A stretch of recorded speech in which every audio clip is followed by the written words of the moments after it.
Thank you for tuning in to the best parenting show on the internet, Post Daily Dose. It's the Post. It's the Post. It's the Post. The Post Daily Dose. It's the Post. It's the Post. It's the Post. The Post Daily Dose. It's the Post. It's the Post. Hey, Facebook! Welcome to another episode of Post Daily Dose with me, your trusted parenting advisor, faithful guide on the healing journey. What's my name? Big Papa Brian+Post. Good evening, everyone. I'm actually down in Fort Worth in the stockyards, and as you can see, these fine folks behind me are doing dancing lessons. How cool is that? So came down to Fort Worth to enjoy hanging out for a little bit, and a parent asked me last night about a question about disrespect. So she was like, what can you say about disrespect? And I'm like, hey, mother. Hey, Stefan. So here's the thing about disrespect. Inside the parenting matrix, it's a big deal. It's a really big deal. So when you're operating inside the parenting matrix, disrespect is such a big deal.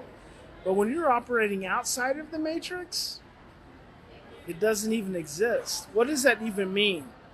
What does it even mean when your child's disrespecting you? Like, that's such a generational, decade after decade imprint. Like, I don't even know what that means. I almost don't even know how to respond to it. Disrespect. What does that mean exactly? I want you guys to kind of answer that question. Think about that for a minute. Think about it. If you're operating, hey Kirsten, if you're operating within the parenting matrix and your child disrespects you, then that means like you should be mad, right? Because they say some words to you that are ugly. They say some words to you that make you feel bad. They make you feel sad. Maybe they make you feel angry. But if you're operating outside of the matrix, what does disrespect even mean? I mean, to me, it means the child expresses their feelings like they're upset. Like their feelings are hurt, they're mad, they're sad. They say some stuff to you that they don't really mean because they're stressed out and they're regressed and they're operating from some place of emotional regression. It's like, does it even matter? I mean, seriously, does it even matter the words a child uses? They're children. Think about that for just a moment. And I don't mean that, hey, Dorothy, I don't mean that in any kind of condescending, disrespectful way. I mean, think about that for just a moment. It's fantastic. This Tito sign is right above me. Go Tito. But if you're operating outside of the matrix, do you really care? Like, what? Why do you care? A child uses words that are, like, what? Not socially correct? They're not politically correct? What does that even mean? But if you're operating inside the matrix, you should get all kinds of twisted up over the words that your child is using, right? Because inside the matrix, all that stuff really means something. But when you're operating outside of the matrix, a kid gets mad and they're fussing and they're saying bad things to you. What happens if you don't have any? Uh-oh, they're getting busy over here. Billy Bob's and Fort Worth stockyards. But seriously, what difference does it make if your child expresses their feelings in any given moment and you are like, okay, I'm sorry you're upset. I mean, yes, I understand that you don't like that, but okay, it's cool. What happens if you don't buy into it emotionally?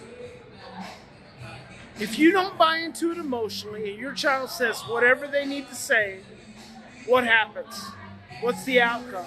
Is there an escalation? Is there more upset? Maybe they just calm down. Maybe they just realize that they said the wrong thing.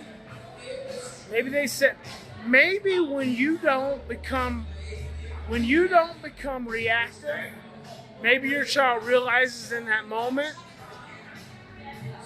that they really did mess up. See, that's what we oftentimes do, is we take away the opportunity for our children to feel guilty. We take away the natural opportunity for our children to feel ashamed. We take away the natural opportunity for our children to feel embarrassed. And we do that over and over and over again by becoming a threat.